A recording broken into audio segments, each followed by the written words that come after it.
Right now, someone with your exact job title, your exact skills, and fewer years of experience than you is earning 3 times your salary. Not in a different industry, not in a different career. The same job, the same skills, 3 times the money.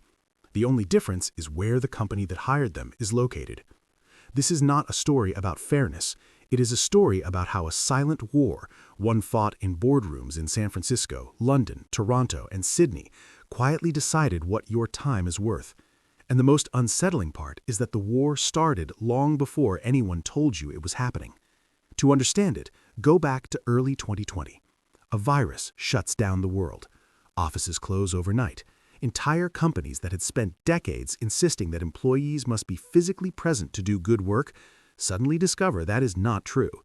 Productivity does not collapse. In many sectors, it goes up.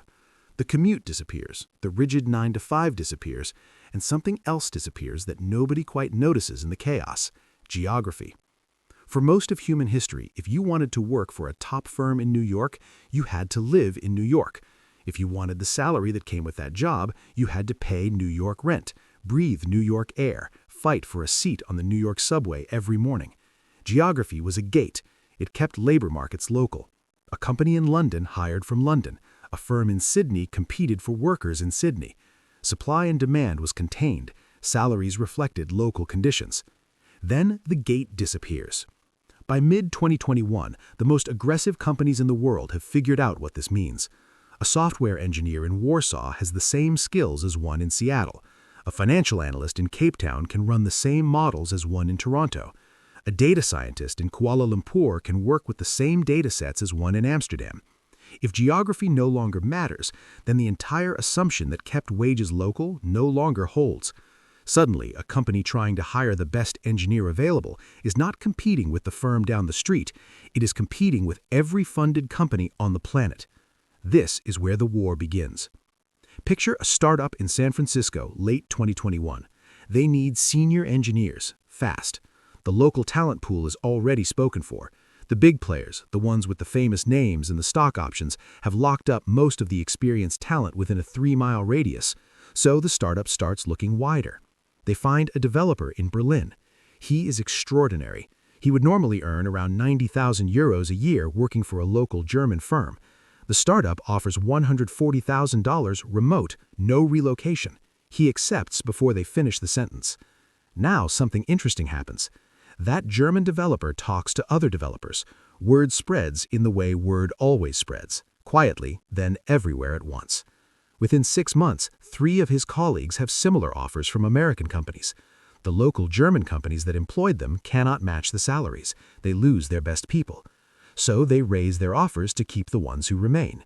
Their salary bands shift upward, and now every German company competing for that same tier of talent has to respond. One startup in San Francisco, one hire, a ripple that rewrites salary expectations across an entire country. Multiply that story by thousands. Multiply it across every industry where remote work is possible: software, finance, marketing, design, legal, consulting, research. Multiply it across every country where a well-educated workforce meets a lower local cost of living. The ripple becomes the wave. The wave becomes the war. Here is what the war actually looks like from the inside. Companies in high-revenue markets, primarily the United States, the United Kingdom, and Australia, begin bidding against each other for remote talent globally. They're willing to pay above local market rates in the talent's home country because those above local rates are still below what they would pay someone in their own city. It is arbitrage. It looks like generosity. It is math. The talent in those countries, Poland, Brazil, India, Portugal, Colombia, Vietnam, initially cannot believe what is happening.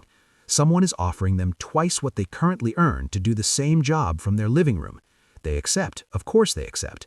And as more of them accept, the floor for skilled remote workers in those countries lifts. The baseline shifts. The new entrants into the market are now benchmarking against international offers, not local ones. But here is the part that most people miss. The war has losers on both sides of the equation. In the high-salary countries, in the cities where those companies are based, something quietly begins to change. Companies that have been paying local salaries realize they no longer have to. If they can hire someone just as qualified in Lisbon for 60% of the cost of hiring in London, the financial pressure to do exactly that becomes enormous. Not every company acts on it immediately, but the logic is inescapable, and logic has a way of becoming policy. A financial firm in New York keeps its senior staff, but the junior roles, the analyst positions, the mid-level work that does not require being in the room with the client, those start moving. Not dramatically, not announced in a press release, quietly. A position opens. It gets filled remotely. Then another. The local applicants find the competition is no longer just local.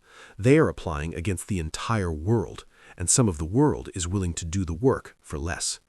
A hiring manager in London 2023 puts it plainly to a colleague over lunch. We used to fight over 10 candidates. Now we have 300, from everywhere. It changes how you think about what a role is worth. This is the invisible mechanism. The talent war does not raise all salaries equally. It raises the salaries of the people the market has decided are genuinely scarce.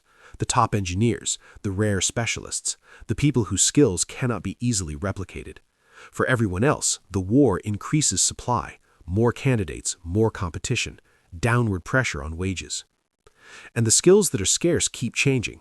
In 2020, knowing machine learning made someone valuable. By 2023, there are machine learning engineers on every continent. The scarcity evaporates, the premium shrinks, the war moves. It is always moving. Whatever is rare today becomes less rare tomorrow, because the moment something is valued, the world trains more people to do it. There is a specific kind of person who has won this war cleanly. They live in a country with a lower cost of living. They have a skill set that is genuinely hard to find. They got an international remote contract early before the rest of the market caught up. They are earning salaries that their parents would have considered impossible. Their standard of living relative to their local economy is extraordinary. They have effectively stepped outside their local salary market entirely. There is another specific kind of person who has lost. They are mid-career in a mid-level role in a high-cost city. Their skill set is solid but not rare. They are earning what they earned 2 years ago, but the rent has gone up, the groceries have gone up, and the company is quietly restructuring. Some of the work their team used to do is being handled remotely from somewhere else for less. Nobody said the word outsourcing. Nobody had to. Between those two people is most of the workforce, and most of the workforce is trying to figure out which direction they are drifting. The problem is that the drift is slow enough to feel like stillness. What actually determines where someone ends up in this war is not effort, it is not loyalty, it is not even entirely skill. It is specificity. The more specifically valuable someone's knowledge is, the narrower the category of people who can do what they do, the more leverage they have.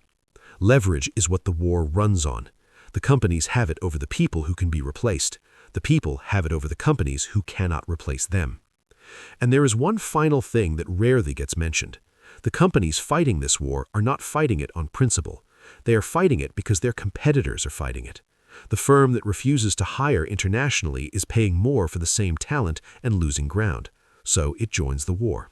And once it joins, it cannot leave without falling behind. The logic traps everyone inside it. The talent war did not start because companies wanted to pay people more. It started because companies wanted to win. The salary changes were a side effect. The dislocation was a side effect. The anxiety in the workforce was a side effect. A war that nobody declared, fought by combatants who did not choose to fight, producing casualties who never heard the opening shot.